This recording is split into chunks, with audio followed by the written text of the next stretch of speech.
உங்களுக்கு என்ன தேவை? படிக்கிற பட்டாம்பூச்சி மாதிரி 15 வயசு புள்ள, அதுகிட்ட என்ன தேவை உங்களுக்கு இருந்துச்சு? வீட்டுல பொண்டாட்டி மாதிரி இல்லையா? எதுக்கு கை வைக்கிறீங்க? எல்லா அப்பா அம்மாரு நல்லா கேள்வி கேட்கிறேன். எல்லா அப்பா அம்மாரும் தெரிஞ்சுக்கோங்க, எல்லா அம்மா அம்மாரும் தெரிஞ்சுக்கோங்க, நம்ம ஆம்பளை பிள்ளைகளை நம்ம எப்படி வளர்க்குறோன்னு, பெண்கள் கிட்ட எப்படி வளர்க்கணும்னு பிள்ளைகளை நல்லபடியா இப்ப இருந்தே வளங்க. பிள்ளைகளுக்கு சொல்லிக் கொடுங்க பெண்களை மரியாதையா நடத்தணும்னு சொல்லி. பொம்பளை பிள்ளைங்க பயம் இல்லாம சொல்லுங்க. எவனாவது கை வச்சா கத்துனா அடிங்க, கண்ணத்துல சாதடிங்க. எவனாவது எங்க உடம்ப தொடர்றதுக்கு அவனுங்க யாரு? என் உடம்ப தொடர்றதுக்கு அவன் யாரு? அரைங்க கண்ணத்துல. இத நியாயம் கிடைக்க வேண்டிய விஷயம். அவளை ஒரு நாள் அவளை சித்திரவதை பண்ணிருக்கான். இந்த சமூகம் ஒவ்வொரு நாளும் அவளை சித்திரவதை பண்ணிருக்கீங்க, ஒவ்வொரு நிமிஷமும் சித்திரவதை பண்ணிருக்கீங்க.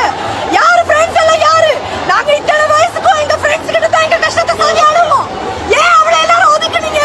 யாருமே அவளை கிட்ட எடுக்கலையே. அந்த பொண்ணுக்கு யாராவது பக்கத்துல இருந்திருந்தா இப்படி பண்ணிக்கிட்டு இருக்க மாட்டான். இன்னைக்கு அவ இறந்து போனதாட்ட இத்தனை பேர் போராடுறீங்க.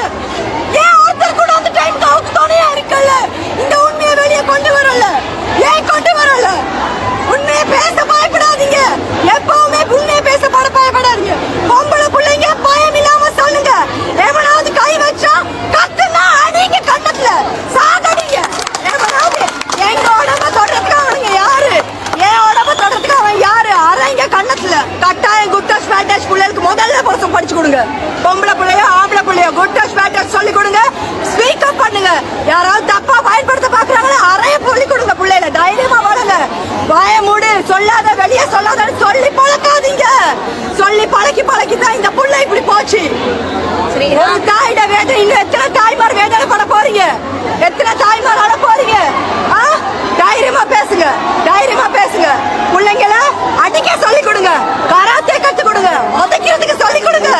இந்த நாய்களுக்கு அதுதான் சரியான தண்டனை. மானத்தை வாங்க, நடு தெருவில் மானத்தை வாங்குங்க.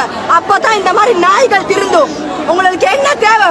படிக்கிற பட்டாம்பூச்சி மாதிரி 15 வயசு புள்ள, அதுகிட்ட என்ன தேவை உங்களுக்கு இருந்துச்சு? வீட்டுல பொண்டாட்டி மாதிரி இல்லையா? எதுக்கு கை வைக்கிறீங்க?